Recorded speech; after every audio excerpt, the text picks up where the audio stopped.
Assalamualaikum warahmatullahi wabarakatuh.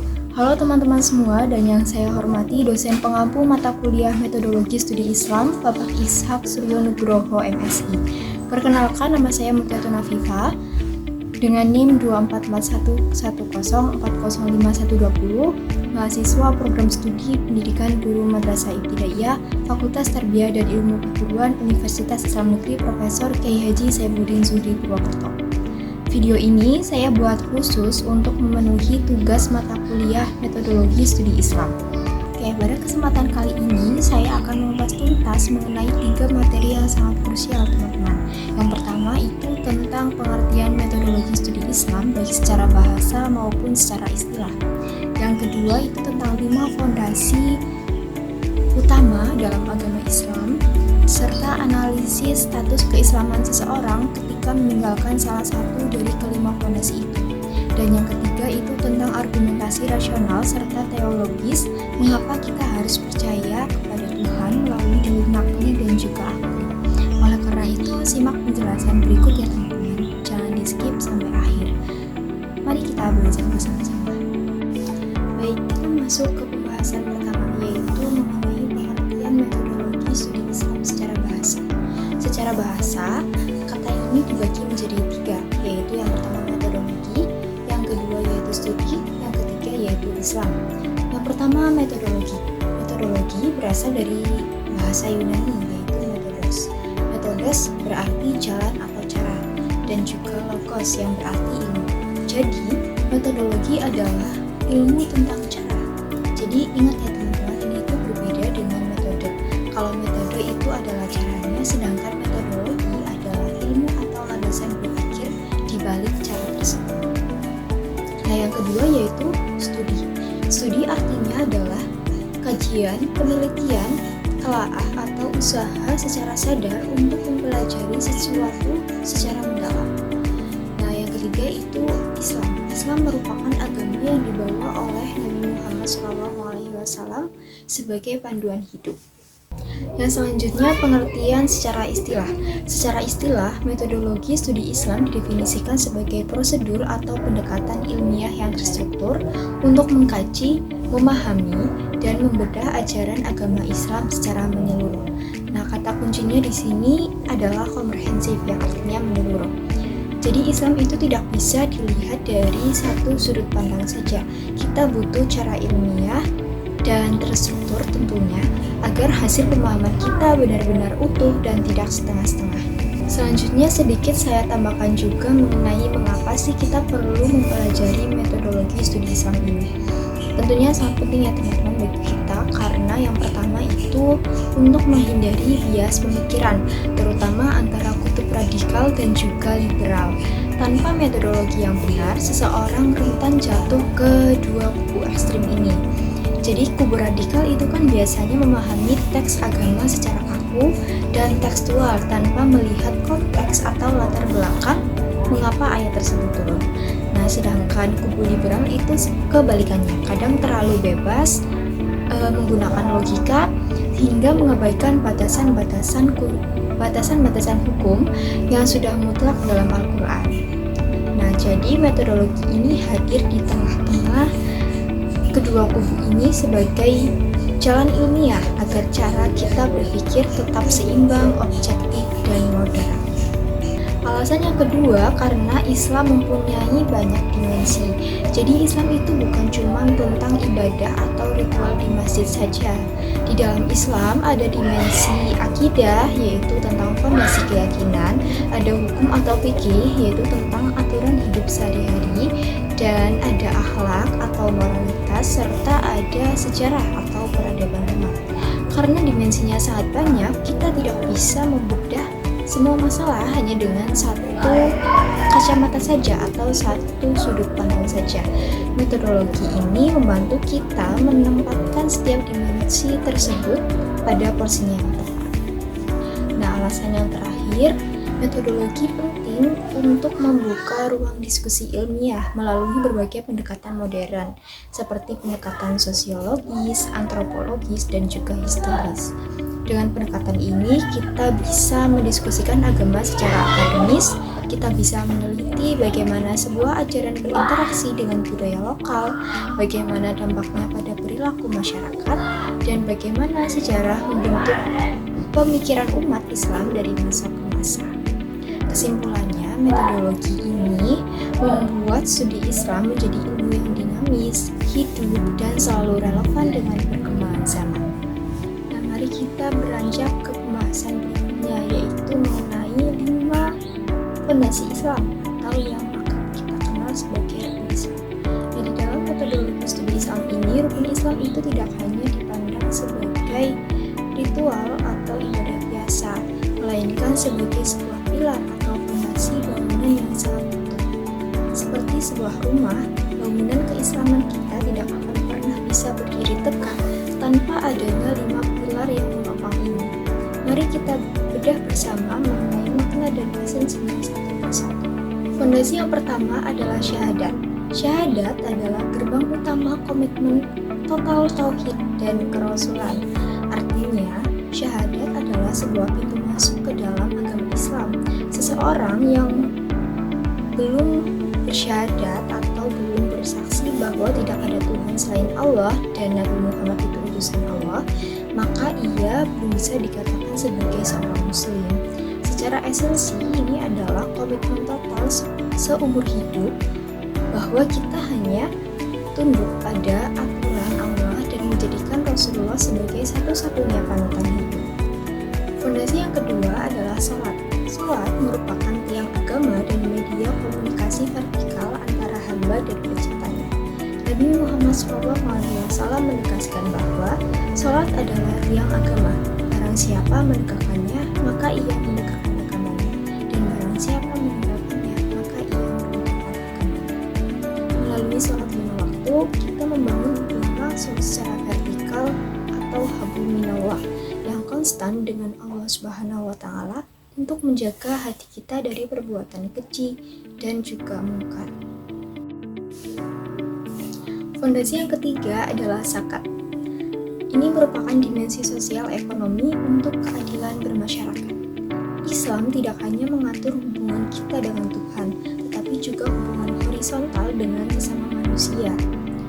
Zakat hadir sebagai instrumen ekonomi yang sangat mudah untuk memastikan bahwa harta itu tidak hanya berputar di kalangan orang kaya saja, melainkan juga didistribusikan secara adil kepada mereka yang membutuhkan agar tercipta keseimbangan sosial. Fondasi yang keempat adalah puasa. Puasa merupakan madrasah atau tempat kita belajar tentang spiritual dan juga pengendalian hawa nafsu. Puasa di bulan Ramadan itu kan bukan sekedar menahan lapar dan juga dahaga secara fisik dari terbit fajar hingga terbenam matahari, melainkan puasa juga merupakan proses kita belajar mental dan juga spiritual bagi seorang muslim untuk melatih disiplin diri, mengendalikan hawa nafsu, serta menumbuhkan rasa empati yang mendalam terhadap kaum atau orang yang biasanya kelaparan. Fondasi yang kelima dan terakhir adalah haji. Ibadah haji ini merupakan puncak ibadah fisik dan juga merupakan persatuan umat sedunia. Ibadah ini diwajibkan bagi mereka yang mampu, baik secara fisik, finansial, maupun keamanan di dalam perjalanan. Ketika melaksanakan haji di Baitullah, itu kan seluruh umat Islam dari berbagai penjuru dunia berkumpul menjadi satu dan juga memakai pakaian yang sama, yaitu kain ihram berwarna putih tanpa melihat kasta, ras, suku, atau jabatan. Jadi ini adalah simbol persatuan dan juga kesetaraan umat di hadapan Allah Subhanahu wa Ta'ala. Kelima pilar inilah yang membentuk integritas keimanan seorang muslim. Setelah ini kita akan membahas apa konsekuensi hukum atau status keislaman seseorang jika meninggalkan salah satu dari 5 fondasi ini. Melanjutkan penjelasan sebelumnya mengenai 5 pilar utama atau 5 fondasi utama, sekarang kita masuk ke bagian analisis kasus yang sangat krusial, yaitu tentang bagaimana sih atau apa hukumnya ketika seseorang meninggalkan salah satu rukun Islam yang ada. Di Di dalam metodologi hukum Islam atau fikih, para ulama itu tidak langsung menghakimi semua orang dengan status yang sama. Ulama membaginya secara detail dan bijaksana ke dalam dua kondisi utama berdasarkan aspek motivasi dan keyakinan di dalam hati orang tersebut. Kondisi pertama itu adalah ditinggalkan karena juhud.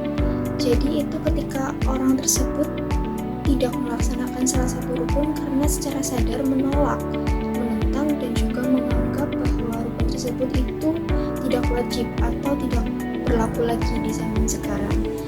Nah, semisal nih sebagai contoh nyata, ada seseorang yang berargumen, sholat lima waktu itu kan sudah kuno, tidak perlu dikerjakan lagi. Atau semisal ada lagi yang berpendapat bahwa zakat itu kan tidak wajib, yang penting kita baik-baik saja kepada sesama manusia. Nah, ini maka jelas status hukumnya itu menjadikan orang itu gugur atau batal keislamannya, jadi bisa dianggap sebagai murtad. Mengapa hukumnya sangat tegas? Karena tindakan juhud ini itu kan berarti dia telah mendustakan syariat Allah yang sifatnya mutlak dan juga sudah jelas dasarnya di dalam Al-Quran dan hadis. Nah, di kondisi kedua ini sangat berbeda dengan kondisi yang pertama. Kondisi kedua ini ditinggalkan karena kasal. Jadi seseorang itu tidak melaksanakan rukun tersebut, tetapi di hatinya itu masih meyakini bahwa rukun tersebut itu wajib. Sebagai contoh, semisal ada seseorang yang meninggalkan sholat karena sibuk pekerjaannya, tertidur, atau ada seseorang yang puasanya karena tidak kuat menahan lapar dan juga haus. Namun di dalam hatinya orang itu tetap sadar bahwa dia sedang melakukan kesalahan, ada rasa berdosa, dan dia tahu bahwa dia wajib melakukannya seharusnya. Nah, dalam kondisi ini, mayoritas ulama itu sepakat bahwa status keislamannya tidak batal. Dia tetap dinilai sebagai seorang muslim, tetapi dia dijatuhi sebagai muslim yang fasik. Jadi itu merupakan muslim yang sedang melakukan dosa besar. Jadi imannya itu dinilai sebagai sedang berada di titik yang sangat lemah. Dia menanggung dosa yang sangat besar di hadapan Allah, dan setelah itu dia diwajibkan untuk segera bertaubat dan juga mengkodo ibadah yang telah ditinggalkannya. Jadi melalui analisis kasus ini, metodologi studi Islam mengajarkan kita untuk bersikap adil dan presisi dalam melihat sebuah fenomena hukum keagamaan tanpa bersikap meremehkan ataupun terlalu mudah mengkafirkan orang lain tanpa alasan yang jelas. Nah, sekarang kita masuk pada pembahasan materi ketiga sekaligus materi terakhir dalam pemaparan materi kali ini, yaitu tentang alasan percaya kepada Tuhan. Nah, pembahasan ini merupakan akar dari seluruh pilar keislaman yang sudah kita bahas tadi. Bagaimana metodologi Islam membuktikan keberadaan Allah Subhanahu wa Ta'ala? Pendekatan pertama yang kita gunakan adalah pendekatan teologis melalui dalil naqli.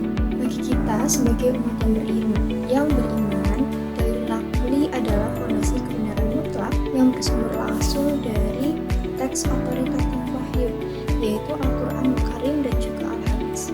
Salah satu dasar hukum yang sangat kuat di dalam Al-Quran adalah surat Al-Baqarah ayat 163 yang penggalan ayatnya berbunyi, wa ilahukum illahu wahid la ilaha illahu ar-rahmanur rahim, yang artinya, dan Tuhanmu adalah Tuhan yang Maha Esa, tidak ada Tuhan melainkan Dia yang Maha Pemurah lagi Maha Penyayang.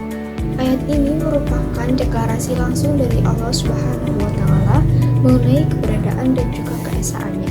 Karena akal manusia itu memiliki batasan, akal tidak akan bisa mendesain atau mengetahui sendiri siapa nama Tuhan mereka, bagaimana sifatnya, dan bagaimana cara menyembahnya tanpa bimbingan wahyu. Jadi Al-Quran juga diturunkan secara mutawatir atau diriwayatkan oleh banyak orang di setiap generasi, sehingga pasti mustahil ada kebohongan. Dan otentitasnya terjaga secara mutlak seiring berkembangnya sejarah. Melalui tuntunan wahyu yang terpercaya inilah, nanti kita dituntun untuk meyakini keesaan Allah Subhanahu wa Ta'ala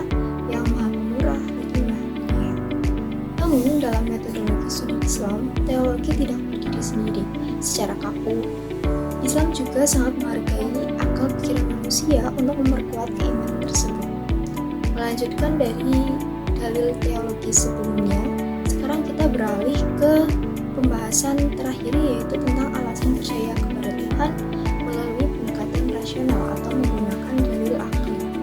Jadi di dalam metodologi studi Islam, akal itu tidak pernah diabaikan. Akal juga justru digunakan sebagai alat untuk mengonfirmasi kebenaran wahyu.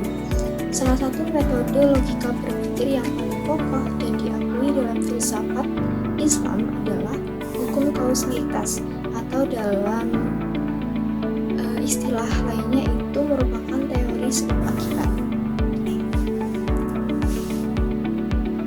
Prinsip dasarnya itu sangat sederhana. Jadi setiap akibat itu kan pasti memiliki sebab. Sesuatu yang ada dan bersifat baru mustahil muncul begitu saja dari ketiadaan atau kenihilan tanpa ada pengada yang mendahulunya. Nah, untuk mempermudahnya, mari kita analogikan. Bayangkan jika kita sedang berjalan di tengah hutan belantara yang sepi, lalu tiba-tiba kita menemukan adanya sebuah rumah yang sangat kokoh, lalu arsitekturnya sangat rapi, dan pokoknya sangat megah. Nah, apakah di situ akal sehat kita akan percaya jika ada orang yang mengatakan bahwa rumah itu terjadi sendiri karena adanya pohon-pohon tumbang dan batu-batu yang kemudian tersusun menjadi sebuah rumah yang megah? Tentu akal sehat kita akan langsung menolaknya. Akal kita secara otomatis menyimpulkan sekecil atau sesederhana apapun sebuah rumah di tengah hutan, pasti ada arsitek dan tukang yang cerdas di baliknya yang sengaja membangun rumah tersebut. Sekarang mari kita tarik logika ini ke skala jauh yang lebih besar, yaitu tentang fakta alam semesta. Perhatikan bagaimana keteraturan tata surya kita. Bumi pasti berputar pada porosnya dengan kecepatan yang sangat presisi. Kemudian jarak matahari ke bumi itu diatur pas, tidak terlalu dekat sehingga kita terbakar dan tidak terlalu jauh sehingga kita membeku. Perhatikan juga kompleksitas struktur DNA di dalam tubuh kita, atau bagaimana ekosistem dalam menjaga keseimbangan oksigen secara sempurna. Nah, pastinya kan semuanya bergerak secara harmonis yang luar biasa. Nah, jika dikaitkan dengan logika matematika dan hukum kausalitas, keteraturan universal yang super kompleks ini mustahil terjadi karena faktor kebetulan acak semata atau sekedar ledakan tanpa arah. Jadi sesuatu yang tidak hidup tidak bisa mengatur kehidupan. Sesuatu yang tidak cerdas juga tidak mungkin menciptakan keteraturan. Oleh karena itu, akal sehat kita sebagai manusia dipaksa secara logis untuk mengakui satu kesimpulan mutlak. Jadi, di balik semua itu tadi, pasti ada zat yang maha hidup, maha kuat, maha mengetahui, dan maha mengatur di balik semua keteraturan makrokosmos ini. Zat pengatur yang maha cerdas itulah yang di dalam iman kita disebut dengan Allah Subhanahu wa Ta'ala. Teman-teman dan Bapak dosen yang saya hormati, dari seluruh rangkaian pemaparan materi yang telah saya jelaskan tadi dari awal hingga akhir, kita dapat menarik beberapa kesimpulan. Yang pertama, metodologi studi Islam adalah perangkat ilmiah yang sangat kita butuhkan agar dapat memahami Islam secara utuh, objektif, moderat, dan terhindar dari pemikiran yang ekstrim. Kedua, 5 fondasi Islam atau rukun Islam adalah satu kesatuan pilar bangunan yang wajib kita jaga integritasnya, di mana kelalaian dalam melaksanakannya itu kan mempunyai konsekuensi hukuman yang sangat adil secara fikih teologis. Dan yang terakhir, keimanan kita kepada Allah Subhanahu wa Ta'ala itu terbukti kokoh baik secara teologis melalui kebenaran mutlak dalil nakli Al-Quran maupun secara rasional melalui pembuktian dalil akli atau akal hukum kausalitas alam semesta. Demikian presentasi tugas akhir semester mata kuliah metodologi studi Islam dari saya. Kurang lebih akhirnya saya memohon maaf yang sebesar-besarnya atas segala kesalahan kata atau kekurangan dalam video ini. Terima kasih atas perhatiannya. Wallahul muwaffiq ila aqwamit thoriq. Wassalamualaikum warahmatullahi wabarakatuh.